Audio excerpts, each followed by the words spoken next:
y'all, Bynx here, and welcome to the Off Meta Report. This is the very first of a weekly series that I'm going to be doing, where I'm going to be highlighting 5 amazing off-meta decks from different content creators and just really cool things that I find on Untapped. If you are looking to get your deck submitted, you can check my Twitter where I'll be posting every week. You can join the Discord where there's a channel, or you can just go in the comments down below. And as this is a new series, liking and commenting is really appreciated. Let's get into it. You peace. Our first deck today was submitted by Parry Manilow. This is his Vampire Slayer deck. Now, Apocalypse did just recently get changed, so it will be a 6/6, but it doesn't affect the deck too much. The general goal of this deck is to get multiple versions of an Arnim Zola combo. We can either use Dracula. If we get a Ravonna down, we can play Dracula. Then we can Arnim Zola it and then get 2 copies of the Apocalypse card. We can also Super Giant into M.O.D.O.K to get this Arnim Zola off at the right time. Which is just really nice. Super Giant is pretty underplayed right now. You do run into some problems with Eliath with this deck, and also Ravonna is such a key to this deck that Mobius can be pretty tough as well. But the 2 combos are going to be to copy Dracula or copy Dakin. The Dakin combo is something that I've covered in the past. It is super awesome. Essentially what you want to do is play Dakin, Arnim Zola it. You can do that either by playing Ravonna, then Arnim Zola-ing on 5. You can Super Giant to hide the M.O.D.O.K and then Arnim Zola it on 6. And what it will do will be adding 3 shards to your hands that gets discarded by M.O.D.O.K, making both the Dakins go up to 32 power. So very powerful play there. There's some other really cool things that we have here. We have Morbius, which is just great power. Blade to get a key discard in a pinch. Then we have Calling Wing and Swarm to get us some additional power across the board. A really fun combo deck and one of our feature decks. You'll catch a couple games of it at the end of the video. Our second deck is by one of my longtime mods and legendary contributor to the Marvel Snap community, Get Wrecked. This is Loki Force, a hybrid deck that mixes Loki and Phoenix Force. I think hybrid decks are a lot of fun. I don't know if there's ever been one that's really like a tier 2+ deck, but this deck is really cool. So Phoenix Force can be very fickle and hard to get. You can run into a bunch of games in a row not getting the combo. It could be really rough, and Loki kind of solves that problem. So we generally want to be kind of holding early on unless you get the multiple man and you can combo really quickly to get out your Phoenix Force multiple man combo and be able to play a bunch of those all over the board. You can also hold on to Nico to try and get the destroy and draw 2, which really helps you with your combo. But if you start getting like turn 2 and turn 3, you have Loki in hand, you definitely want to pivot over to that Loki game plan, getting Quinjet down, filling your hand with things like Snowguard and Agent Coulson, and then playing the Loki and trying to beat your opponent with their own deck. Now, the stats on this are pretty decent. You played it in a tournament and it got a little bit of kind of renown, and a lot of people were trying it on the ladder. It is Q positive, a little bit low on the win rate, but that generally happens with Phoenix Force. Snapping is going to be really important with this deck, but I had a ton of fun with this. This is another feature deck that you'll see some videos or some clips at the very end of the video. A very fun and unique and innovative way to try and combine 2 different decks to cover your different bases, and I had a ton of fun with it. Up next, we have a deck that I found on Untapped. It has very low game volume, only about 20 games, but some decent stats on here. And I just really liked that it was trying to use Cannonball in a much different way than like the junk and destroy stuff kind of thing. We have the Nightcrawler in here, which can work really well in a pinch. The general gameplay of this deck, I played a few games of it. You want to get Kraven and Kingpin down early if you can, and then you kind of use those as your scalers to either hurt your opponent's cards or grow your own. Some of the really good choices, like I said, Nightcrawler is really nice. It can get your Miles triggered in a pinch if you kind of need to get Miles down the next turn. You could just move your Nightcrawler early if you need. Silk's there to bounce around the board. Both Polaris and Spider-Man are just really solid cards at 3/5, and they can adjust things, buff your Kraven, and hit your Kingpin as well. I really like Juggernaut. I don't use the card enough, and I never expect the card. I don't know if you do while you're playing, but Juggernaut can absolutely just be a cube melter and just wreck your opponent if they're not expecting it. A really fun card here. We have Shang-Chi, which is just nice to kind of cover our bases. If we're moving things around, we win one lane. Shang-Chi can destroy a giant card in another lane. And I like that it uses Cannonball not as a destruction card, but really just kind of like another, use for arrow. I think a lot of times with this game plan, you kind of early on, turns 1, 2, 3, you get like your Kraven Kingpin down. Turn 4, you're going to play like Polaris, Spider-Man, maybe get Miles down at some point. And then in the final turns, you really want to focus on Cannonball, Arrow, and Magento. So You can play the Cannonball. It's really nice that it targets the biggest card, so it's a very good way to kind of sneak away a lane, especially if you can hit it into a Kingpin or a Craven lane. Arrow can be good if you do have priority to know which card you're going to move as well. And then Magento, just the boss card of these kind of move your opponent's card style decks.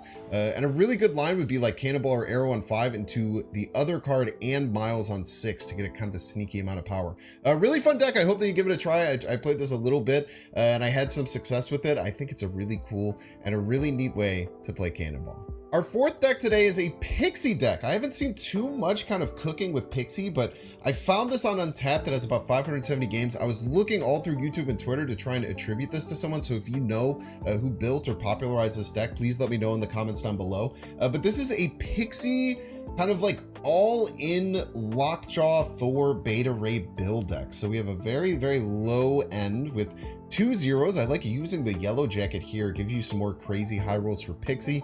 We have the Mobius, which is Pixie's best friend, to be able to kind of mitigate your low rolls. We have the Thor, the Beta Ray build, Jane Foster package, which hasn't really been played much recently, but I still think is very, very solid. It's just a really great kind of mid-range type strategy. It utilizes the new Lockjaw. What's really great with the new Lockjaw is that you can just kind of cycle things through like crazy.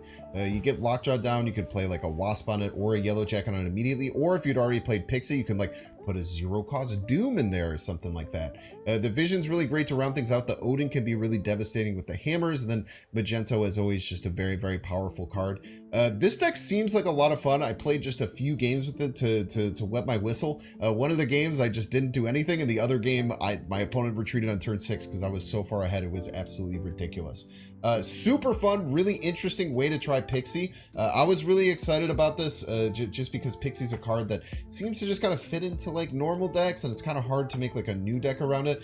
This deck was kind of popular right when Beta Ray Bill came out, but it's kind of fallen off. But if you're looking for a new way to play Pixie, this deck was super, super fun, and the high rolls are insane. And the final deck I wanted to show today is just to toot my own horn a little bit. This is my M.O.D.O.K Hela OTK deck.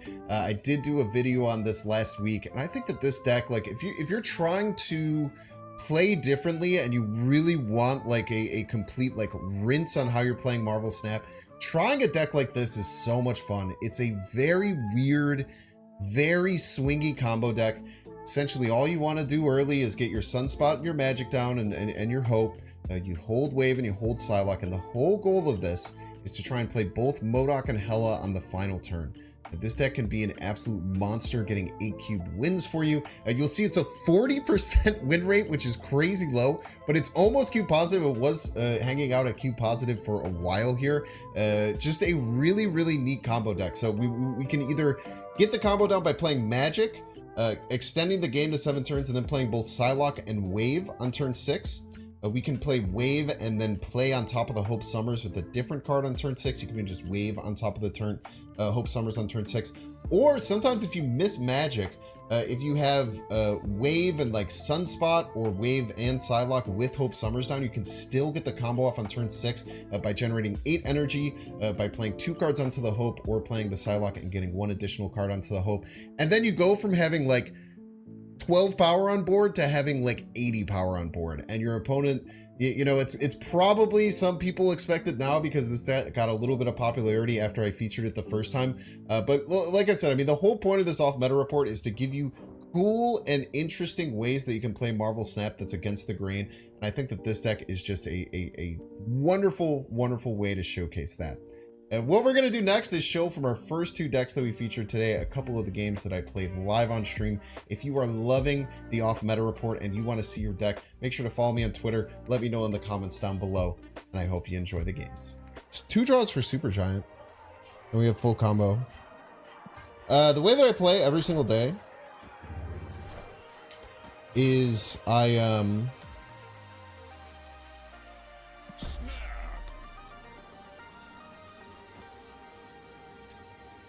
that can actually kind of is bad for us, unfortunately.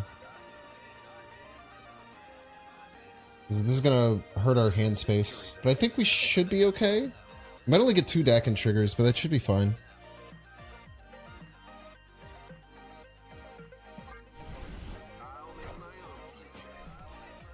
But we have to play this right. There's no other lane for it. The way that I play is that I play one deck. I think we go for full power left. I play one deck every single day.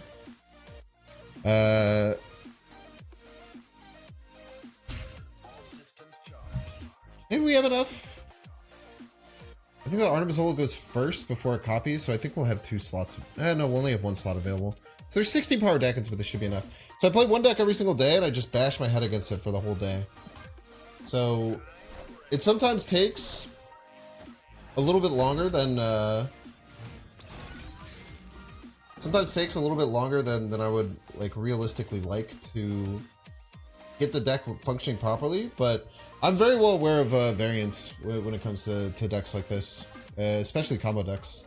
I played a lot of deck and combo decks before. I think they're really, really good. You Black Knight and Blade or Helicarrier, you don't get the Ebony Blade. It's tough, man. Hopefully we get enough to get over top of this Dracula. We should have a lot, though. It's going to be like 30 points. Maybe they can get over top, but it's going to be tough.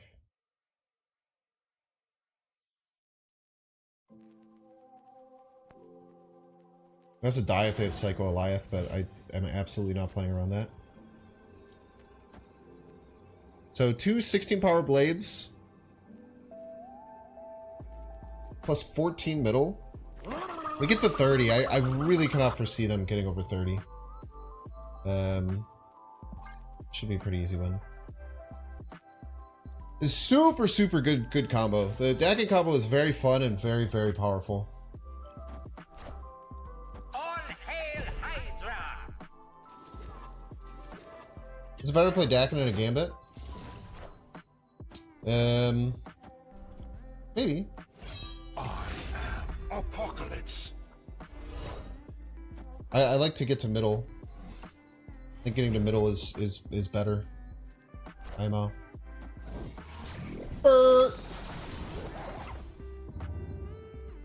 Thanks so much for red paper. Appreciate you.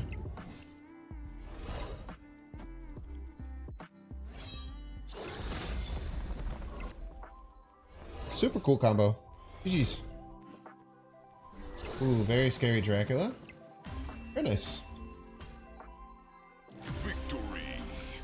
No, we had to do that. That was a misplay. We have to get our hand size down. That was a big misplay, actually. It's actually a pretty severe misplay. You have to get your hand size down with this deck to combo. That was a huge misplay. Yeah. Can you stop playing Mobius, please? Trying to have fun playing Marvel Snap. Making it very difficult.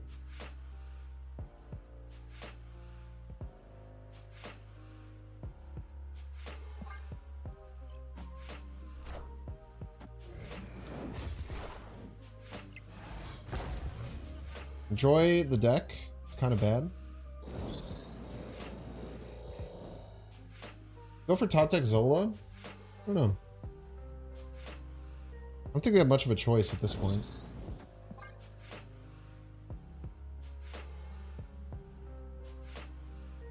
It is good against Loki, yeah. They don't get too much.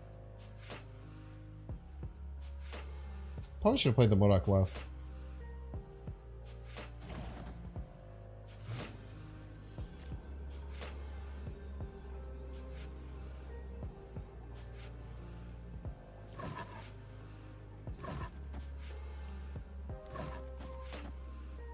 Probably wins. A lot of points, right?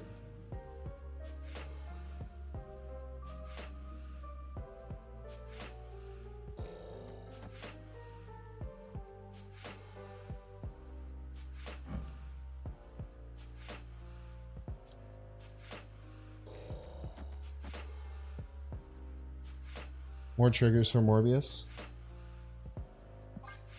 This probably wins.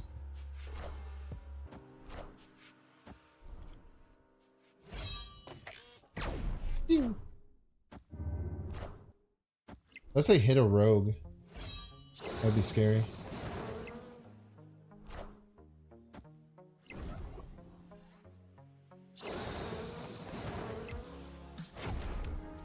Get out of here. Just a cheeky little Zolbu.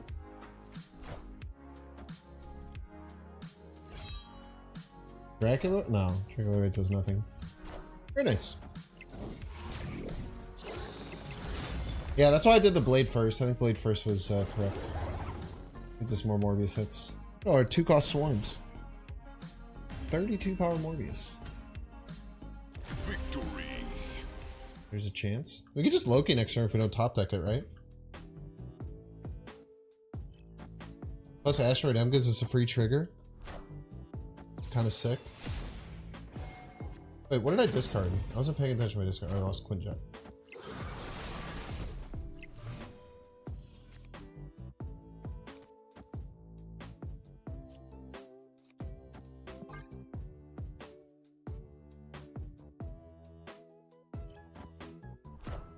Yeah, I think we just rip this. Figure it out.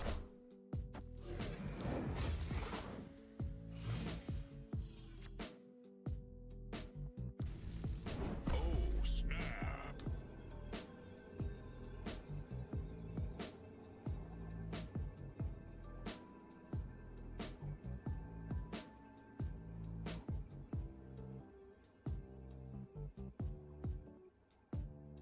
The Dazzler? Yes. No. If we're gonna play a Dazzler, we play it. No, nothing else moves that's in our deck. Doesn't matter.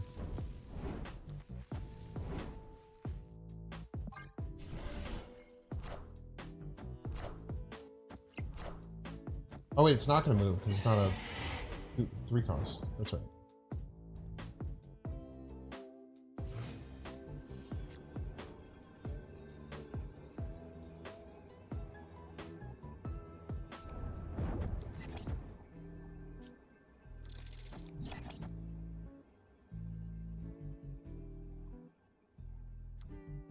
Frick.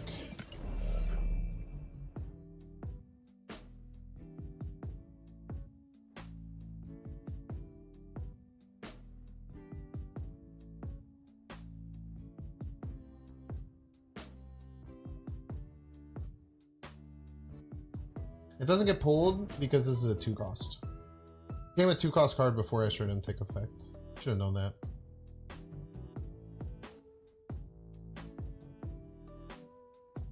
I think I need to try and win all 3 lanes.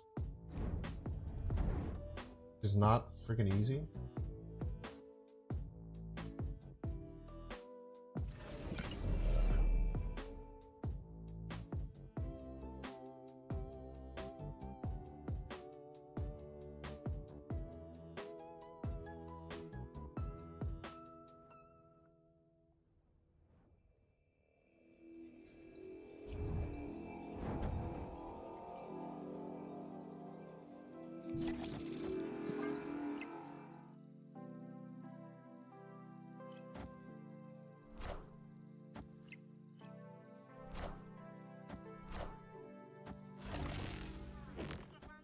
Holy shit, we win. I forgot how Shang-Chi worked, chat. Woo! The Loki and the Phoenix Force coming together in perfect harmony. Thank you, Get Wrecked. Leech! Dirty Leecher.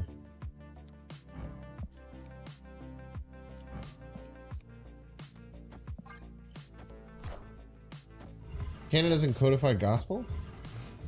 Beat them with words of the Lord. I'm out on that too, I think. I think I'm also out on that one. Do we hold for potential Nico multiple man? No, because we can hold Buster.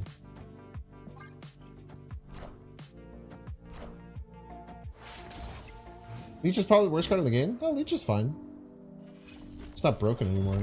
I guess it was never... I don't think it was ever broken personally. We could do this and then snap.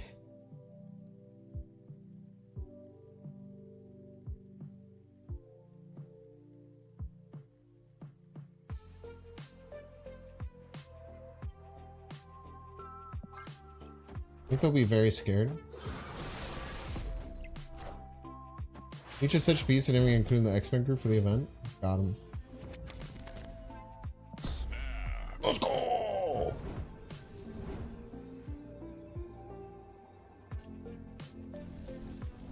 Opponent snapped.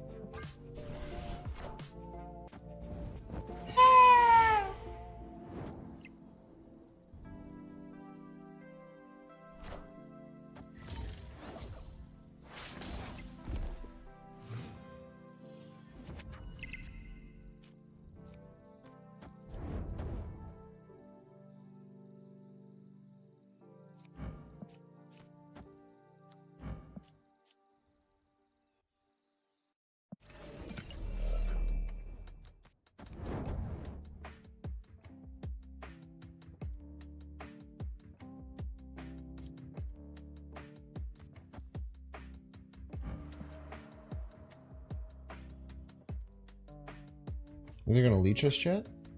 No leech? No. Who cares? What am I gonna leech of theirs?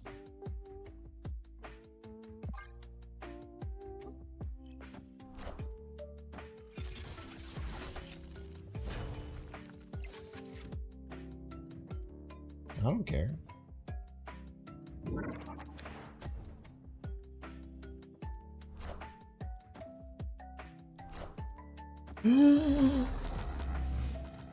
My day is ruined. How am I ever gonna win shit? Freaking screwed.